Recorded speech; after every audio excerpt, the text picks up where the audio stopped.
I have something. Boy, I don't know how you're going to take this. The spirit of the games doesn't mean shit. You know why? Because if it meant shit, they would have given you the award every single year. And I've been saying that since the first day you came around. I saw you take people's vests off as they crossed the finish line in the stadium in Carson while people were fucking acting like they were dying. And some people may have been dying. Annie Thorsdottir, Cara Sanders. There were people who were crossing that finish line who could not get their vest off. They were basically screaming in agony. And you were there taking people's vests off while other people were like running for cover, like that, like for shade because they were being fired upon. Do you remember that? Yeah, that was the 2015 Mirth. And 2015 Murph or 2015 Mess? 2015 Mess. And I personally think it's great that they test the athletes like that. That is not a dig at anyone. Man, make it so hot. I'd love to see them pass out. I mean, make it life or death for them. Fuck yeah, that's why I want to see it. But then and over the years, I would just see you like if the spirit of the games was supposed to be the spirit of the games and someone who keeps it light and someone who remembers like, hey, this isn't life and death. And hey, this is fun. And hey, there are times when you have to put other people ahead of you. I just have always said that. And I said it this year going into the games. We're going to find out if the spirit of the games is a real award or not, because if Sam Briggs is there and she doesn't win it, then you know it's bullshit. And by the way, they made a new award this year. And I don't know if you saw it, but it's like, you got the good one. The one with the rings is the good one. They gave Scott Panchik's a great guy. He deserves the rings one too, but they fucked that all up. They gave him like a noble Twin Towers. Looks like it's a homage to the bombing of the Twin Towers. But anyway, then this year I find out, and I'm probably going to tell the story to over glorify you, but I find out that Danielle Brandon's going to be running one of the. We asked Danielle Brandon about this, and we asked Dave Castro about this when they were on the podcast. And basically, in a nutshell, they were going to have her run by herself in one of these events, the 550-meter sprint.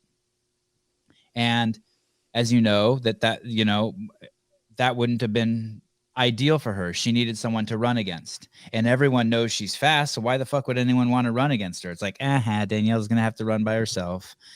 Instead, they asked for a volunteer, and the first person I hear who puts their hand up is Sam Briggs. I just like try to picture myself in that situation, and nobody wants to run alone. It's kind of like, it's like if somebody said to you, you've got to go and do Fran right now. Like, you've got to do it by yourself or you've got to do it with 2 or 3 people. You're always going to pick to do it with people. You always like find that extra like push than to go on your own. Doing that sort of thing on your own is like miserable. So I was like, there's no way that I would want to sprint 550 yards by myself. And so in that case, there's no way that somebody else should have to do that by themselves.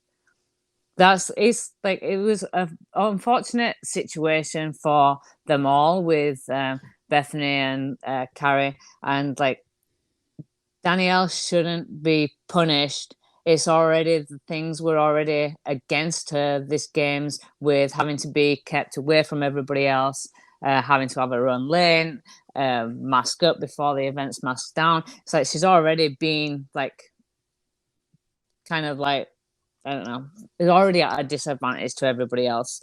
One of the most like fun parts, especially for me, about the games is you get to see other athletes that you've competed against. You get to like say hi to people. You get to make the memories backstage, not just the memories like on the competition field.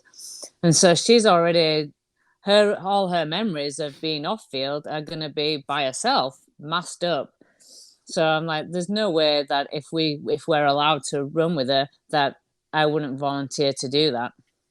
I like how you said masked up and then masked down. Masked up is when you walk up and then like, Danielle, put your mask back on, mask back down. But Sam, one of the themes of your book is that you're freaking competitive, that you want to win. And running, yeah, and why would you offer up yourself when you know she's one of the fastest runners out there? It's only going to benefit her. Why not just be like, all right, tough call, Danielle. You shouldn't have trained with.